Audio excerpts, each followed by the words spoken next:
आपका हमारी आध्यात्मिक यात्रा में हार्दिक स्वागत है। आप सुन रहे हैं शिव महापुराण, जो सनातन धर्म के ही अनमोल ग्रंथों में से एक है। इस श्रृंखला में हम आपके लिए ही इस दिव्य ग्रंथ के प्रत्येक अध्याय का शाश्वत पाठ प्रस्तुत करेंगे। आइए इस ज्ञान और धर्म की ही यात्रा को आरंभ करें। भगवान महादेव की महिमा और उपदेश से ही सजी इस पावन कथा के साथ ही ओम नमः शिवाय। 17वां अध्याय विष्णु जलंधर युद्ध।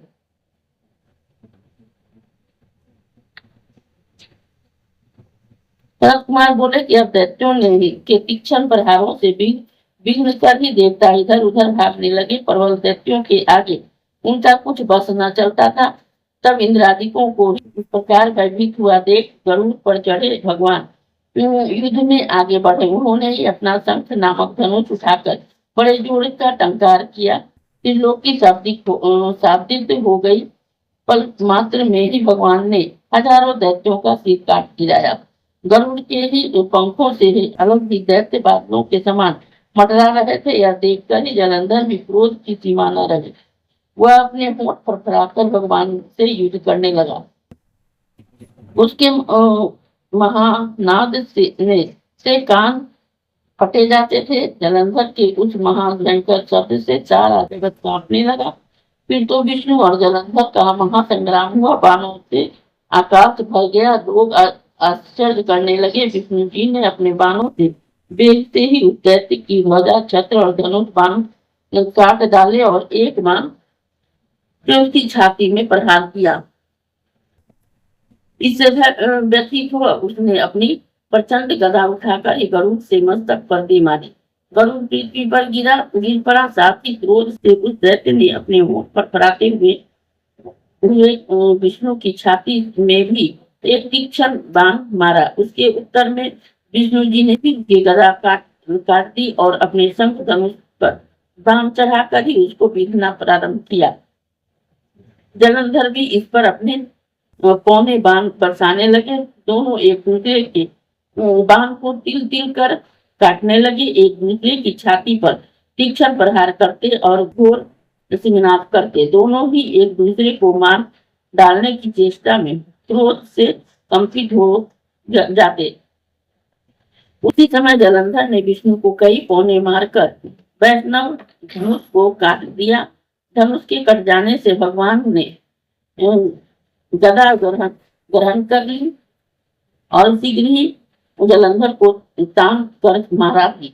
परंतु उस अग्निव्रत अमोघ गदा की मार से भी वह दैत्य कुछ भी चलायमान न हुआ और मंदोमत हाथी के समान ही उसे फूल की माला के समान जाना। साथ ही उस युद्ध दुर्मत ने ही अत्यंत ही क्रुद्ध होकर एक अग्निमुख त्रिशूल उठाकर विष्णु पर छोड़ दिया।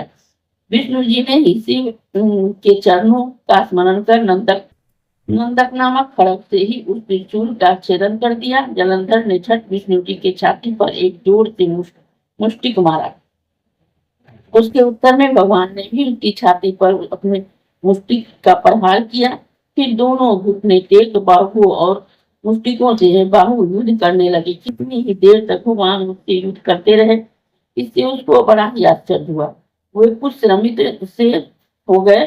तब सर्वश्रेष्ठ मायावी भगवान उस दैत्यराज से मेघवाणी में ही बोले कि रेरम दुर्मद दैत्य श्रेष्ठ, तू धन्य है जो इस महायुद्ध में इतने बड़े बड़े आयुधों से भी भयभीत न हुआ। तेरे इस युद्ध में मैं बड़ा ही प्रसन्न हूँ। मैंने चराचर त्रिलोकी में तेरे समान योद्धा नहीं देखा। तू जो चाहे वर मांग, मैं अदेव स्तुति भी आज तुझे दे दूंगा। मायावी विष्णु की ऐसी वाणी सुनकर जलंधर ने कहा कि हे भावुक, यदि आप मुझ पर प्रसन्न हो तो यह वर दीजिए कि आप मेरी बहन के साथ तथा अपने सारे कुटुंबियों सहित मेरे घर पर निवास करें। सनत कुमार जी कहते हैं कि उसके ऐसा वचन सुनकर विष्णु जी को खेद हुआ तो हुआ ही, किंतु उसी क्षण वह उन देवेश ने तथास्तु कर दिया।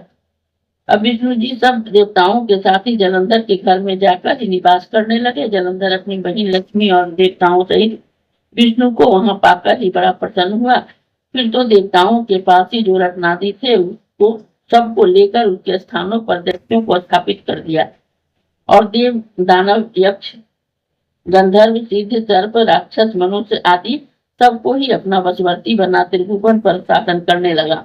उसने धर्मानुसार ही सुपुत्रों के ही समान प्रजा का पालन किया। उसके धर्मराज में कोई व्याधित नहीं, किसी को दुख न था और न कोई दीन दिखाई पड़ा। इस अध्याय के श्रवण हेतु आपका हृदय से धन्यवाद। हम आशा करते हैं कि शिव महापुराण की यह दिव्य कथा आपको आध्यात्मिक शांति और गहन ज्ञान प्रदान कर रही होगी। कृपया अगले अध्याय के लिए हमारे साथ जुड़े रहें और अपने सुझाव एवं भावनाएं कमेंट के माध्यम से अवश्य साझा करें। धर्म, भक्ति और ज्ञान की इस पावन यात्रा में आपका साथ हमारे लिए अत्यंत मूल्यवान है। ओम नमः शिवाय। यदि यह प्रस्तुति आपको पसंद आई हो, लाइक करें, कमेंट करें, सब्सक्राइब जरूर करें, बेल आइकॉन दबाना ना भूलें ताकि अगला अध्याय आपसे छूटे नहीं। और इस पावन ज्ञान को ही शेयर करें अपने परिवार और मित्रों तक।